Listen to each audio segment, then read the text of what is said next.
अफगानिस्तान की अब तालिबान के हाथों में जा चुका, लेकिन इतिहास गवाह है कि अफगानिस्तान एक हमेशा से विदेशी ताकतों के लिए मैदानी जंग रहा, जहां वो अपनी ताकत आजमाते रहते हैं। 19वीं सदी से मध्य एशिया पर नियंत्रण के लिए ब्रिटेन रूस की दुश्मनी का गवाह रहा है अफगानिस्तान। तब अफगानिस्तान की जमीन पर सिर्फ 2 खिलाड़ी थे, लेकिन आज अफगानिस्तान को शतरंज की बिसात बनाकर 2 या 4 नहीं बल्कि 10 खिलाड़ी अपनी अपनी चालों को चल रहे हैं। आपको बताएंगे अफगानिस्तान के वो 10 खिलाड़ी कौन कौन से हैं और अफगानिस्तान में किसकी जीत हुई है, किसकी मात हुई है द गेम ऑफ अफगानिस्तान में।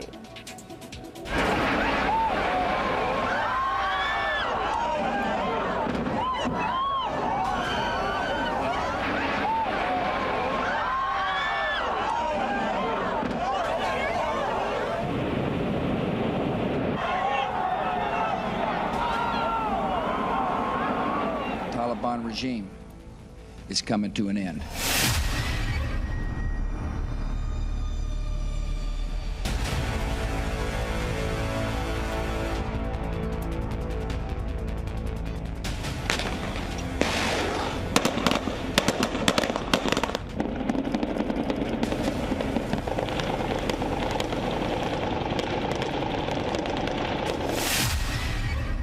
The Game of Afghanistan.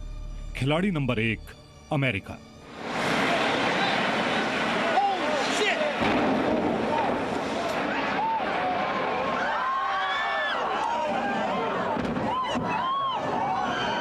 यही वो आतंकवादी घटना थी जिसकी वजह से आज से 20 साल पहले अमेरिका की फौज अफगानिस्तान में दाखिल हुई थी।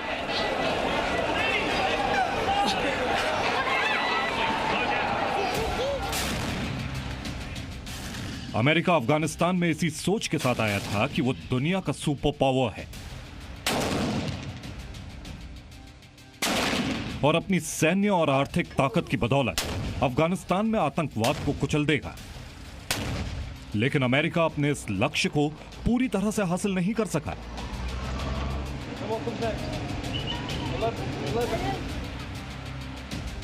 बीस साल तक युद्ध करने और 6 लाख करोड़ रुपए से ज्यादा खर्च करने के बावजूद अमेरिका को अफगानिस्तान से बोरिया बिस्तर समेटकर जाना पड़ा।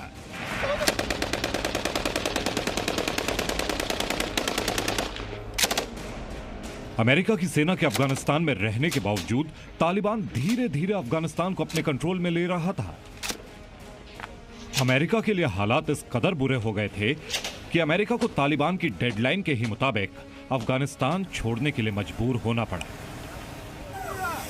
अफगानिस्तान के द ग्रेट गेम में अमेरिका माने या न माने, उसका खेल उल्टा साबित हुआ।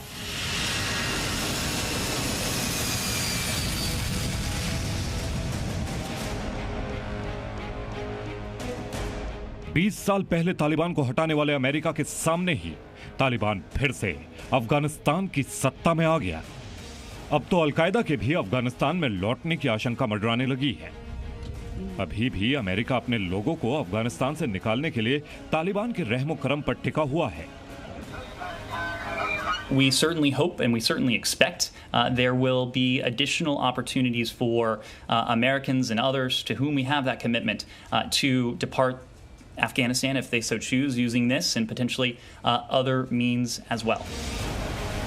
द गेम ऑफ अफगानिस्तान में अमेरिका की सुपर पावर की छवि को तगड़ा नुकसान पहुंचाया है और अमेरिका अफगानिस्तान के खेल का पहला खिलाड़ी होने के बावजूद हार गया।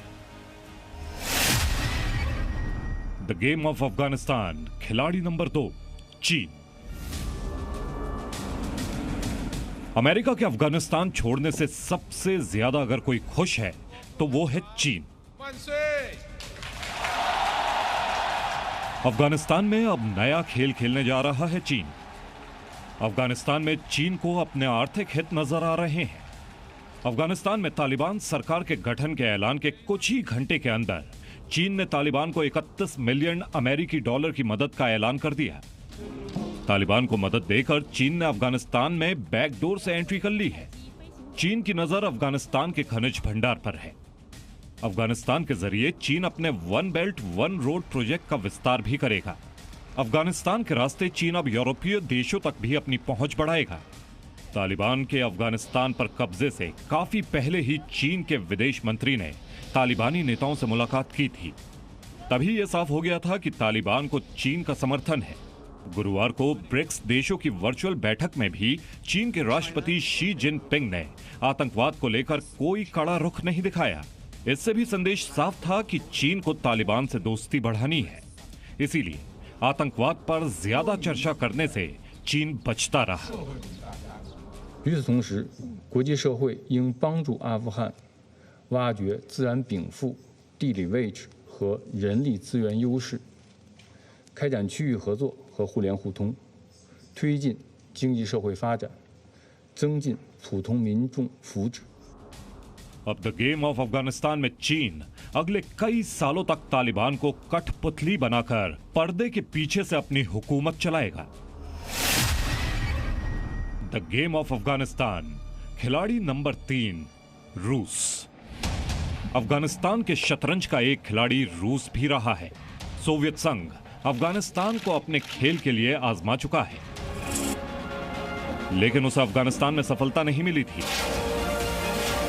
पंजशीर घाटी में नॉर्दर्न अलायंस के लड़ाकों के आगे सोवियत संघ की एक नहीं चली थी। अब मौजूदा दौर में रूस अफगानिस्तान को लेकर सधी हुई चाल चल रहा है। अफगानिस्तान में तालिबान के कब्जे के लिए रूस सीधे तौर पर अमेरिका को ही जिम्मेदार मानता है। रूस का हित अफगानिस्तान में अस्थिरता और कट्टरवाद को रोकने में है, ताकि उसका आर्थिक हित कायम रहे।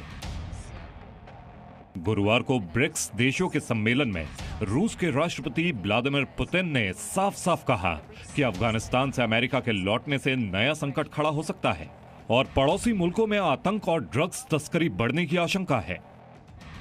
फिलहाल रूस चाहता है कि तालिबान के शासन के बाद आतंकवाद पर लगाम लगे, क्योंकि रूस अतीत में आतंकी हमलों का भुक्तभोगी रहा है और इसीलिए उसकी चिंता इस इलाके में आतंकवाद के बढ़ने को लेकर है। Bureau report, ji media.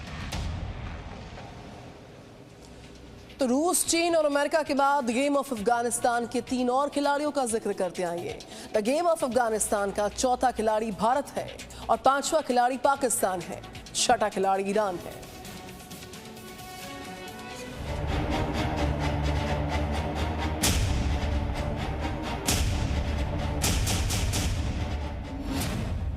The game of Afghanistan, खिलाड़ी नंबर 4 भारत। अफगानिस्तान में तालिबान की वापसी भारत के लिए बड़ा झटका है। भारत वर्षों से अफगानिस्तान में निवेश कर रहा है, वहां बड़े पैमाने पर इंफ्रास्ट्रक्चर खड़ा कर रहा है, लेकिन तालिबान की हुकूमत के बाद अब अफगानिस्तान में भारत के भविष्य पर सवालिया निशान खड़े होने लगे हैं। अफगानिस्तान में तालिबान, पाकिस्तान और चीन की तिकड़ी के आगे भारत फूंक फूंक कर कदम रख रहा है। इस तिकड़ी को काबू में रखने के लिए भारत ने भी कुछ कदम उठाए हैं। गुरुवार को भारत ने ब्रिक्स देशों की एक वर्चुअल बैठक की अगुवाई की थी। इस बैठक में भारत, रूस, चीन, ब्राजील और दक्षिण अफ्रीका के राष्ट्रीय प्रमुखों ने शिरकत की। अफगानिस्तान संकट के समय ब्रिक्स की इस बैठक को महत्वपूर्ण माना जा रहा है। बैठक में प्रधानमंत्री नरेंद्र मोदी ने आतंकवाद का मुद्दा भी उठाया। परंपरागत क्षेत्रों में सहयोग बढ़ाने के साथ हमने ब्रिक्स एजेंडा का विस्तार करने का भी प्रयत्न किया। हमने BRICS counter terrorism action plan भी एडॉप्ट किया है। भारत के साथ साथ रूस ने भी इस बैठक में आतंकवाद का मुद्दा उठाया। अफगानिस्तान में तालिबान राज के बाद भारत के लिए कठिन हुए हालातों के बीच भारत ने मॉस्को और वॉशिंगटन दोनों से संपर्क साधा है। अमेरिकी खुफिया एजेंसी CIA के चीफ और रूस के सिक्योरिटी काउंसिल के प्रमुख से भारतीय सुरक्षा सलाहकार अजित डोवल ने मुलाकात की।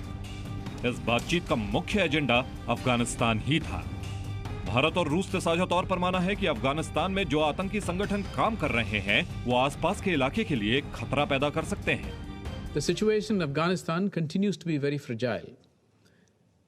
As its immediate neighbor and friend to its people, the current situation is of direct concern to us. Aspirations of Afghan children to be realized and the rights of minorities to be protected. हालांकि तालिबान भारत की भूमिका को दरकिनार करने की गलती नहीं कर सकता। इसीलिए पिछले दिनों तालिबान ने भारत की ओर दोस्ती का हाथ बढ़ाने की कोशिश की थी। दरअसल अफगानिस्तान में भारत के कई प्रोजेक्ट्स अभी आधे अधूरे हैं और कई तो शुरू भी नहीं हो सके हैं। ऐसे में तालिबान चाहता है कि भारत इन प्रोजेक्ट्स को पूरा करे और नए प्रोजेक्ट्स पर काम करे। ताकि अफगानिस्तान के इंफ्रास्ट्रक्चर में सुधार हो सके। तालिबान को पता है कि इन प्रोजेक्ट्स के पूरा होने से अफगानिस्तान के विकास की गति बढ़ जाएगी। भारत जो संयुक्त राष्ट्र की कमेटी है तालिबान सैंक्शंस की, उसके चेयर हैं। तो बिना भारत की अनुमति के कोई बदलाव नहीं हो सकता। तो ये एक हमारे पास एक कार्ड है जो हम सोच समझकर यूज कर सकते हैं। दूसरी बात ये है कि तालिबान अफगानिस्तान के जितने भी फंड्स हैं बाहर, वो अब फ्रीज हो चुके हैं। वो तभी अलाउ किए जाएंगे यूजेज के लिए जब रिकग्निशन होगा। और तालिबान अगर रिकग्निशन चाहते हैं तो फिर उनके तरीके में, उनके बर्ताव में कुछ ठोस फर्क आना चाहिए पहले के एक्सपीरियंस के साथ। फिलहाल भारत तालिबान सरकार के गठन और उसकी कार्यशैली देखने के बाद कोई कदम उठाएगा। द गेम ऑफ अफगानिस्तान, खिलाड़ी नंबर 4 पाकिस्तान। अफगानिस्तान में तालिबान राज से अगर कोई सबसे ज्यादा खुश है तो वो है पाकिस्तान। भारत अफगानिस्तान की दोस्ती से हर वक्त जलने वाला पाकिस्तान अब तालिबान के आने से अफगानिस्तान को आतंकियों के ट्रेनिंग ग्राउंड की तरह इस्तेमाल कर सकता है। तालिबान को बढ़ाने के पीछे पाकिस्तान का ही हाथ माना जा रहा है। तालिबान को अफगानिस्तान पर कब्जा कराने में पाकिस्तान ने सैन्य साजो सामान के साथ साथ आतंकी लड़ाके भी मुहैया कराए हैं। यहां तक कि पंजशीर में नॉर्दर्न अलायंस को हराने और वहां कब्जा करने में भी पाकिस्तान एयरफोर्स का हाथ होने की खबरें सामने आई थी। हालांकि पाकिस्तान ने पंजशीर इलाके में किसी भी तरह के हमले से साफ इनकार किया है। पाकिस्तान चाहे साफ इनकार करे, लेकिन पिछले कई दिनों से अफगानिस्तान में पाकिस्तान की दखलंदाजी को लेकर जो प्रदर्शन हुए, उससे तो साफ है कि तालिबान को दोबारा खड़ा करने में पाकिस्तान का ही हाथ है। द गेम ऑफ अफगानिस्तान, खिलाड़ी नंबर 6 ईरान। अफगानिस्तान का पड़ोसी मुल्क है ईरान। ईरान भी द गेम ऑफ अफगानिस्तान में शामिल एक खिलाड़ी है। काबुल में तालिबान की सत्ता कायम होने से ईरान बहुत परेशान नहीं है, बल्कि उसने सीमा पार पैदा हुए संकट को अवसर में तब्दील करने की कोशिश शुरू कर दी है। ऐसी खबर है कि वो तालिबान शासन के साथ व्यापार, सुरक्षा, परिवहन और ऊर्जा सहयोग के समझौते की संभावना तलाश रहा है। अतीत में तालिबान से ईरान के संबंध खराब रहे हैं। इसके अलावा अनुमान था कि अपनी सीमा से लगे देश में कट्टर सुन्नी राज्य कायम होना शिया देश ईरान को पसंद नहीं आएगा। लेकिन ईरान और तालिबान का दुश्मन एक ही है और वो है अमेरिका। शिया और सुन्नी का झगड़ा भूलकर अमेरिका का विरोध ही ईरान और तालिबान को एक साथ ला सकता है।